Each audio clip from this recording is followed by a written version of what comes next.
Hey, what is up you guys? You're watching Team APS, Paul here. So in today's video, I'm going to share 5 qualities that I see in every good Yu-Gi-Oh player.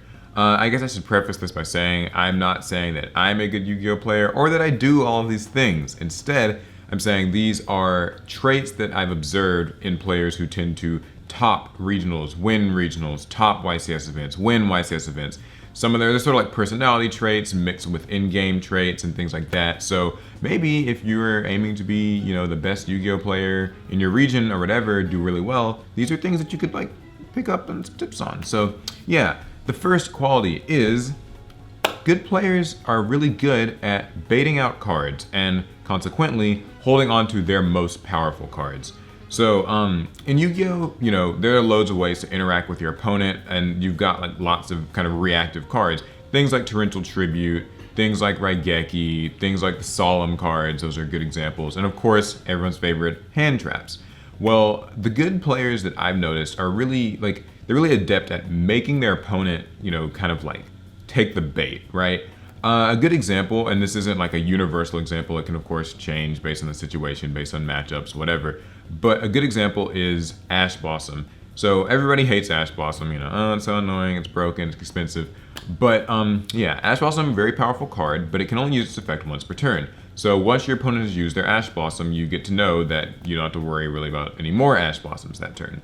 A lot of good players will find ways to bait Ashe Blossom out, make their opponent, feel pressured to use Ashe Blossom on the first card they see. And a lot of, maybe less experienced, more mid-level players will just Ashe Blossom the first search card they spot. So a good player can sometimes bait that out. It might be with Pot of Desires, because Pot of Desires, it banishes 10 as a cost, and so when you use Ashe Blossom on that, your opponent won't get to draw any cards, and they've lost like 10 cards off the top of their deck. So most people, when they see Desires, will just be like, oh, nope, I'm gonna Ashe Blossom it and it's done. But if you think about it, like maybe that's not the best idea, right? Because if you use Ashe Blossom on Pot of Desires, well, yes, they were gonna get a plus, and it was gonna get 2 draws, so it's good that you're stopping it. But if they already have other search cards in their hand that are more specific, things like Terraforming, things like Duelist Alliance, Trickstar Candina or whatever, then maybe you just got baited. Because negating the Pot of Desires, those are just 2 random draws they can't control. But if you were able to negate the Terraforming that would lead to the Trickstar Light Stage that would lead to the whatever, then, that's kind of different. Same goes for like That Grass Looks Greener. If you negate a Pot of Desires and then they get to use grass on you and still mill like, 10 or 15 cards or whatever, then kind of sucks, right? And I've noticed that the best players do tend to kind of like pick the order of their cards in such a way that if Ashe Blossom hits them, it doesn't hurt as much.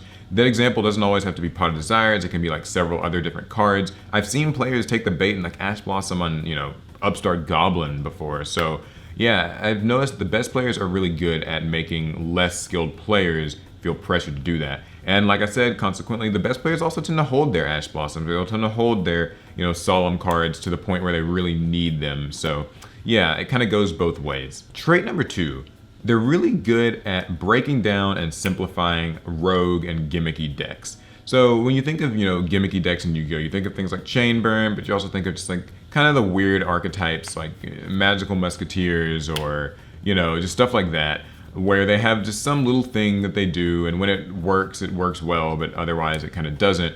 The best players in Yu-Gi-Oh, even if they don't know the matchup, or if they haven't really played the deck, they're really good at quickly identifying what's important for this deck to do. So I was actually playing Magical Musketeers in a regional last year, and this Spiral player found out that really and truly Spiral Tough destroys Magical Musketeers because it forces you to use your spells and traps, and if you don't, then you'll lose your monster. And with a deck like Magical Musketeers that like really struggles to keep a monster in the field, I was like, wow, Spiral Tough, one single card really kind of just beats this whole deck. And it sucks, but this guy said he'd never really played against Musketeers, he hadn't like play tested against it really, he just knew that like after playing me in like game 1 that seemed like that would be the easiest way to beat this deck outright. So yeah, I think that can apply to a lot of different things. You can probably find more relevant examples in your own experiences at tournaments. but I think that the best players are good at taking those gimmicky strategies, those linear one-trick pony decks, breaking it down and just finding one side deck card that kind of just shuts it all out, or one play that really kind of pressures it all. So yeah, that's definitely a quality that I do wish I could have more, being able to just identify a strategy and be like, all right, this is what I need to stop, and stopping it and being done. Number 3, not misplaying under pressure. This is a hard one because, it's so easy to look at these YCS streams and like regional, deck profiles, matches that have been recorded at locals, whatever, and be like, oh, this was a misplay. This person should have done that. Like, how did they not see that? It's so obvious, right? You'll read those comments. I hate those comments. Well, the thing is, most of the best players really don't misplay very often. I mean, they will. Everybody does it. Everyone makes mistakes. Hindsight is 20/20. Yes. But the best players in Yu-Gi-Oh! I find are really good at, under pressure, even when they're playing in time, they make their bread and butter plays perfectly every single time. And even when they have a complicated game situation, and trust me, those game situations, I mean, if you've watched YCS streams, you've seen boards that have just been locked up with all kinds of crazy, conditions and like threats and problems and negations. And it's like the best players can really navigate through that, even though it feels like anyone else would just crumble and not know what to do. And when you consider that players have to make these decisions oftentimes like, on a clock, you don't want to be like, called for misplaying and stuff like that, then the fact that they do so well so often really is a testament to just how much they've play tested, how well they've mastered their deck. So yeah, it's something that I find myself making mistakes on. I sometimes struggle when I'm playing in time. I'm sure a lot of you guys do too, but the best players don't seem to really have that problem. Number 4 is staying neutral, keeping a poker face. I think for a lot of people, they get like really easily tilted. People get angry when, their cards are getting negated, or they get a bad hand, or just, they feel like they get sacked by like some evenly matched Raigeki or whatever, and people tilt. Good players don't tilt. This is actually pretty similar to the last one. But yeah, good players don't really start complaining. They don't really, like give away their strategy by like, just roll your eyes whenever you get like, the card you draw. Some people I think are way too visual with it. Like they show their emotions on their sleeve. This is something that I have for a long time really tried to get good at suppressing, is not really like, letting my opponent get too good of a read on me. I think I do it pretty well, but I could always be better. A lot of the best players really like play their way out of situations. They don't give up easily. Don't get me wrong, there are times when it is better to like scoop in a game, to save time and immediately side deck, maybe not let your opponent see so many cards. That's a strategy in and of itself. But what I mean is just that like the best players don't complain their way out of a loss, right? You'll see so many people be like, well, I only lost because this, or I only lost because that, or if he hadn't had this, I didn't know that. But the best players, they really kind of hold themselves accountable, and they are going to try to win if they think it is at all possible. They're not going to scoop because, just they think, oh, this doesn't look like I can play my way out of it, I give up. No. The best players, they stay calm, stay aware, they just play. And the last quality I see in good players, and I don't think enough people really give it credit, is playtesting. The best players aren't drastically better than you, I feel. They just are more prepared in general. These people oftentimes, there are playtesting groups, right? Where like several people will get together and play the same build of a deck and just grind it and grind it and grind it and grind it until they have it absolutely perfect. And other people will just kind of like net deck, or they'll just sort of throw their deck together at the last minute and just be like, oh, well, this will work.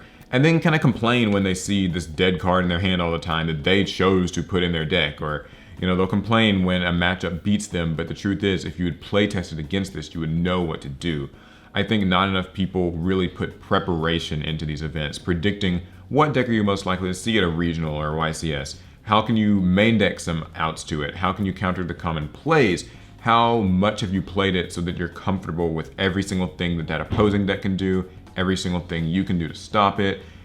It's a big deal. And I mean, don't get me wrong, this isn't for everyone. Not everyone's trying to win regionals, win YCS events.